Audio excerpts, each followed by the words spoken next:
So we're starting a new unit today, Unit 7, which is all about trigonometry. It's our introduction, little introduction to trigonometry, which is very exciting because trigonometry is super fun. Now we're going to start off with some topics you guys have done before, but again, like always, I think it's a good review, especially if you're taking the ACT. A lot of the trig you'll see on the ACT deals with solving triangles. So let's talk about solving triangles. But before we can do that, we need to say, what is trigonometry? What is it that we are actually studying? And trigonometry is really just the study of angles. And it's kind of their relationships within triangles, but then we're also going to spend a lot of time looking at angles in a circle, which is kind of weird, I know, but we'll get there. Now, as we go to talk about angles, we'll use not only capital letters, like you'll see in some triangles coming up, we're also going to use the Greek letter theta to represent angles quite a bit. So get used to seeing that Greek letter theta. So when we look at a right triangle, first you'll notice, or any triangle, first you'll notice that I have already labeled all the vertices of my triangles using capital letters. So capital letters are reserved for angles. Okay. And then within our triangle, we could label the sides of the triangle using lowercase letters. Now, if angle A is this bottom right corner here, then I can go opposite it to find side A. So side A is 7. And then if angle B is up here in that top corner, I can go opposite it to find side B. So side B is 24. And then angle C would be opposite side C. So that's a little c. Okay, so make sure you always save capital letters for angles and lowercase letters for sides. Now, when we go to find the relationships between these angles, we're talking about sine and cosine and tangent. These are what I would call the three trig ratios that we'll be starting with. So for each of these values, we're going to write a ratio or a fraction. And this is what you guys probably learned the mnemonic of SOHCAHTOA. So sine will be the ratio of opposite over hypotenuse, cosine will be adjacent over hypotenuse, and tangent will be opposite over adjacent. And they all refer back to a specific angle. I can't just say sine. It has to be sine of an angle, so I know which two sides to pick out. Okay, so in my triangle, if I would like to find the sine of angle A, that means I'm going from angle A. I want to write the ratio of the opposite and the hypotenuse. Okay, and I want to use actual numerical values. So I have the opposite as 7, but I don't have a value for the hypotenuse. So let's go ahead and find the value of C before we write our ratio of sine. And hopefully you remember, in a right triangle, Pythagorean theorem will help us find that missing hypotenuse. So I can go ahead and set up my Pythagorean theorem and say 7 squared plus 24 squared, which are the two legs, equals C squared. I'm pretty sure I know this value, but I want to type it in the calculator just in case. So let's go here. I'm going to hide that. So 7 squared plus 24 squared. So then I would need the square root of this number. So the square root of 625. Yeah, so I'm seeing the hypotenuse has a nice integer value of 25. Now, when your three sides of a triangle are all whole numbers, no decimals, then this has a special relationship. And we call this set of three numbers a Pythagorean triple. And what's nice about it is if you notice that three numbers are in a Pythagorean triple, it's just going to save you the time of finding the hypotenuse or a leg using the Pythagorean theorem. I just happen to remember that 7 squared and 24 squared, or 7 and 24, were part of a Pythagorean triple with 25 as my third number. Another Pythagorean triple you'll see a lot is 3, 4, 5. So if you see legs of a triangle are 3 and 4, automatically the hypotenuse is going to be 5. Another one you'll see a lot is 5, 12, 13. Those three numbers also make a Pythagorean triple. Now, do you have to memorize those? No. But if you recognize those, it'll just save you the time of using the Pythagorean theorem. Okay, so anyway, back to sine. I want to write the ratio for the sine of A. We said it's going to be opposite over hypotenuse. We just found that hypotenuse to be 25. So then the sine will be 7 over 25.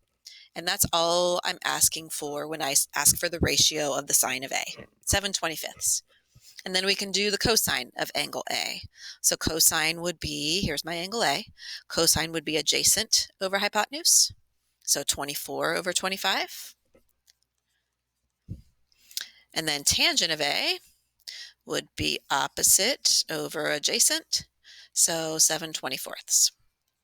So then what we can do is use these ratios to actually find the measurement of angle A. We'll do that here in a few minutes. Okay, now these are the three trig ratios you guys all already probably knew, but there are three more. Okay, and these three relate to our originals, as in that they are the reciprocals. I should have put SOHCAHTOA a little higher. Oh well. The reciprocal trig ratios. So sine has a reciprocal that we are going to call cosecant. And its abbreviation will be CSC.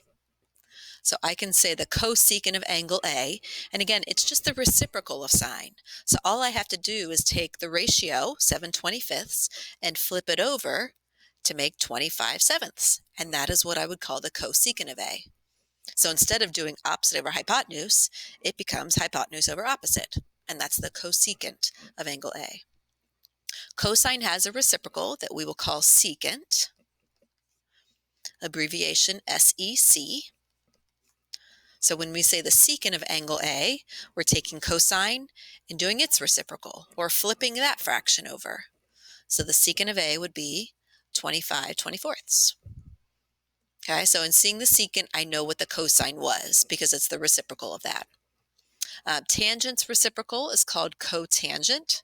Seems to be the only one that kind of makes sense, right? Abbreviation is COT. So the cotangent of angle A would be the reciprocal of tangent. So I've run out of room, but it would be 24/7. So again, our reciprocals are just they're paired up with an original, and they're just literally flipping the fractions over from the original. So there are three additional functions that we'll be learning about and graphing and solving for and such, but they're based on what they're paired with. Now, in order to remember what's paired with what I always do is think about each pair has a co in it. So when I look at sine, it has a pair, it is partnered with a cosecant. There's the co. Cosine has a co, it's paired with the secant. And then tangent has the co, and it's paired with cotangent. So every pair of reciprocals has a co.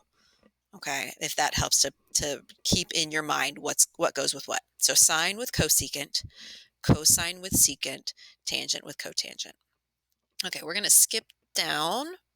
I want to jump down to the next page. So now we're actually going to calculate some things using some of those trig ratios. Now, if you're solving for an angle measure, like we are trying to find angle A from that previous triangle, or in these next couple problems, we're going to be looking for the angle of theta. What we want to do is we want to use the inverse of the sine or the cosine or the tan. On your calculators, inverse always has the little -1 next to it. So if I give you a sine problem and I say, what's the angle? We'll use inverse sine. Or if it's a cosine ratio and I ask for the angle, we'll use inverse cos. Or same with tan, we'll use inverse tan. So anytime you see that little -1, that means we are looking for an angle measurement. All right, so in looking at this problem, it says tan of theta equals 4. I'm going to find theta, which is the angle measurement. So we've been given the tangent, we want to find the angle. That's when inverse comes in. So tangent will be, or theta will be the inverse tan of that given value 4. Okay, and this isn't something you know. This is something we'll have to plug in our calculator. So I'm going to pull up my calculator. Now, before we do any calculations, I want you to go to your mode on your calculator, which is right next to your second button. And I want you to look about 4 lines down, depends on what model of calculator you have. But about 4 lines down, you have 2 options. The first one is radians, which is what your calculator is by default programmed in. The second one is degrees. We will be learning about radians, but as we are learning about triangles right now, all of our angle measurements are going to be in degree mode or in degree units. So for now, I want you to go on your mode in your calculator, go down to degrees, make sure that your calculator is in degree mode. If your calculator has that bar across the top, you should see it say degrees. So that's a quick check. We need to make sure we're in degree mode, because if you're in radians, you're going to get totally different answers. Okay. So now I'm ready for my calculator. I want to find the inverse tan of 4. So that is just second tan. You can see it says inverse tan, and then 4. So 4 is the tangent of a 75.96 degree angle. So I can say theta equals 75.96 degrees. All right. Now let's go to the next problem. If secant theta is 2, what's theta? Okay, again, solving for an angle, so I would need to use an inverse. So in this case, I would say theta equals the inverse secant of 2. Okay, so again, this just means theta is the angle that has a secant of 2. Now in the calculator, hopefully you've seen there's no secant button. We've got sine, we've got cos, we've got tan, we've got their inverses. We don't have an inverse secant, and it's not hidden in there anywhere. It's not in one of those menus. So we can't calculate an inverse secant or an inverse cosecant or an inverse cotangent.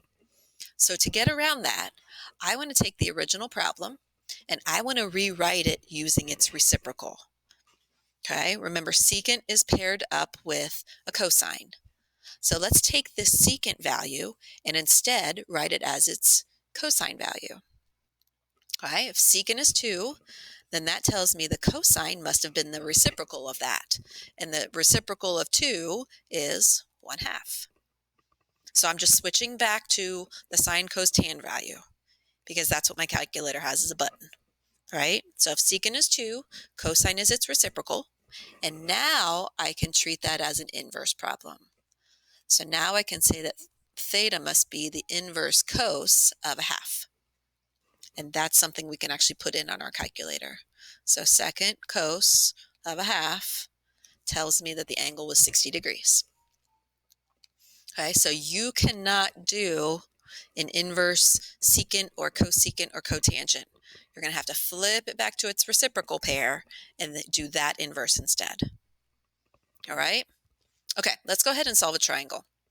Now, when we solve a triangle, that means we're going to be finding all of the angles and all of the sides. We're going to know every single thing about this triangle when we finish it. Okay, it's not just sides or not just angles, it's everything. Okay, so I'm going to go ahead and put in here, find all sides and angles. Now, on both of these triangles, if you look ahead, I haven't given you any letters, and I like to be able to label things and be able to refer to things. So I'm going to go ahead and label my triangle. So any capital letters work. I'm just going to stick with A, B, and C. Remember, capital letters for angles, lowercase letters would be the sides. So across from angle A would be side A. So side A is 9, side B is 8, and it looks like we don't know what side C is. Okay, so we need to find both angles A and B, and then side C. Now, side C is just the hypotenuse of our triangle. And again, as long as we have two sides in a triangle, we can find our hypotenuse. So I'm going to go straight to Pythagorean theorem to find that missing hypotenuse value. Okay, so anytime you have two sides in a right triangle, we can use Pythagorean theorem and find the third. Now, 8 and 9 are not part of a Pythagorean triple. I don't know the hypotenuse value. I don't think it's an integer or a whole number. So I'm going to pull this over a little bit. So I'm going to go ahead and type in my calculator. 8 squared plus 9 squared equals. So it looks like C squared would be 145. Now, instead of going to a decimal value, I'd like you to leave these exact.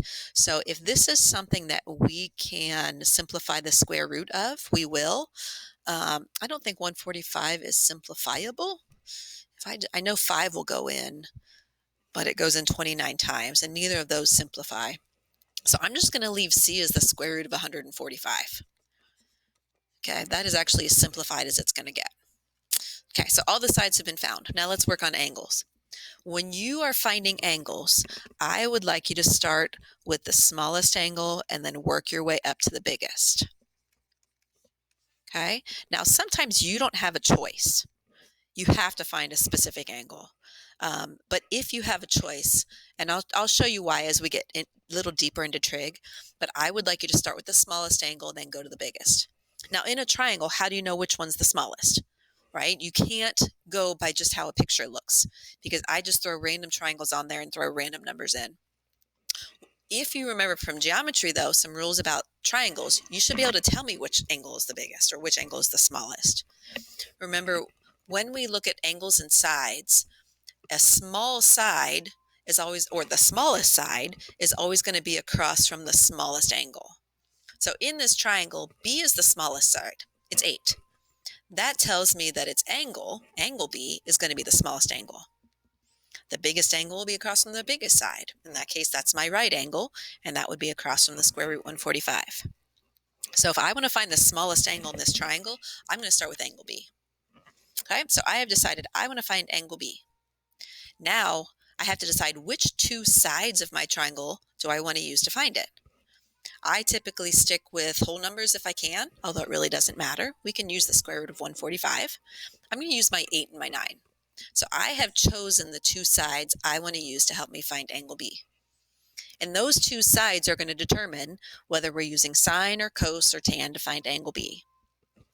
So these two sides, if I look, so the side B is obviously opposite angle B. Side A is adjacent to angle B. So we're using opposite and adjacent, which means angle B will be found using a tan ratio. Okay, so I only know it's tan because of the two sides I've chosen. If I had chosen two different sides, that means I would have been using sine or cos instead. Okay, so I chose the angle I wanted to find. I chose the two sides I wanted to use to find it. That determined that I was going to do a tan for this problem. Because I'm finding an angle, and I'm going to have to use an inverse. So I can say that B is the inverse tan of 8/9. Go to my calculator, type that guy in, second tan 8/9. And it looks like angle B is 41.63 degrees. So B is 41.63 degrees. Okay, so again, I chose B because it was smallest. I chose the two sides I wanted to use. That determined it was a tan, and then I did inverse tan of that ratio. We could do the same thing to find angle A. We could we could pick two more sides. I could still use 8/9 if I wanted, set up a trig ratio, do that inverse, and find angle A. But hopefully you remember that every triangle has the angles summed to be 180 degrees. So I'm just going to use that. If I know these three angles have to add to be 180, I've already got 90 for C. I just found B is 41.63 degrees. How about we just subtract from 180 to find angle A? Okay, so I'm thinking 180. Oops, I just hit on. I don't know why. 180 minus 90 degrees minus 41.63. And that will give me that angle A is 48.37 degrees. So please just use that unless you really want to solve another ratio. I'm just going to ask you to use the most efficient way that makes sense to you. Okay, so again, you could set up another trig ratio to find angle A, or you could say that 180 minus the angles is angle A. Okay, so there's a little intro. We will do more problems like this in class, practice our right triangle trig before we move into non-right triangle trig.